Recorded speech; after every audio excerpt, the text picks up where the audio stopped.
Alors EDF est confronté à un enjeu très important de développement de ses compétences, à la fois des besoins de recrutement parce qu'il y a un volume de départ en retraite qui est important dans les années à venir. Et puis par ailleurs, on a un enjeu de formation de nos salariés, de notre personnel déjà en place. Et on a aussi un certain nombre de pénuries sur des métiers spécialisés, sur un certain nombre de diplômes et de formations. D'où le fait que nous avons conçu, avec le lycée Émulation Dieppe-Oise, ces formations bac professionnel environnement nucléaire et demain une formation donc BTS dans la même spécialité environnement nucléaire. Il y a eu une période de porte ouverte du lycée. Donc j'ai été voir à quoi ressemblait le chantier école de l'émulation. Et j'étais surpris de voir les moyens qui sont mis en œuvre, tout ça.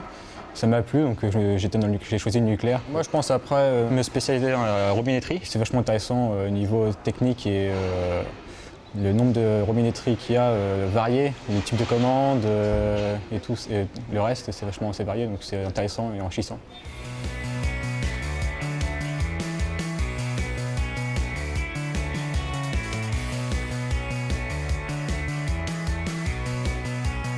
Ça apporte donc des emplois. Nous fixons aussi une richesse puisque, par exemple, les taxes d'apprentissage, par exemple, les ressources que nous consacrons à la formation, évidemment, sont davantage ciblées sur un territoire. Alors, ce qui est important de voir, c'est que en fait, les soupapes respirent, d'accord ?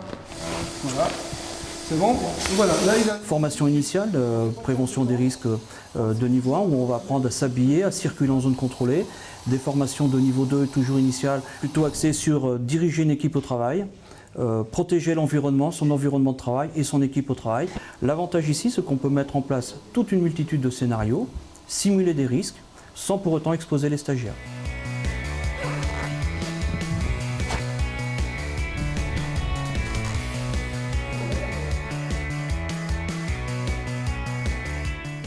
Comme un jeu de rôle, on leur donne une intervention à réaliser de A à Z.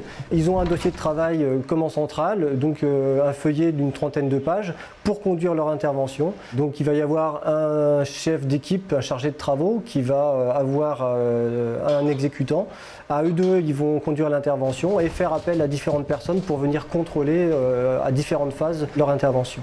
C'est un double rapprochement entre les besoins de l'entreprise d'une part, d'acquérir des compétences nouvelles et les besoins des salariés de se former. Le tout se faisant donc sur un chantier école qui a été conçu par EDF et financé en partenariat avec le Conseil régional. Depuis 5 ans, on a doublé notre volume de recrutement.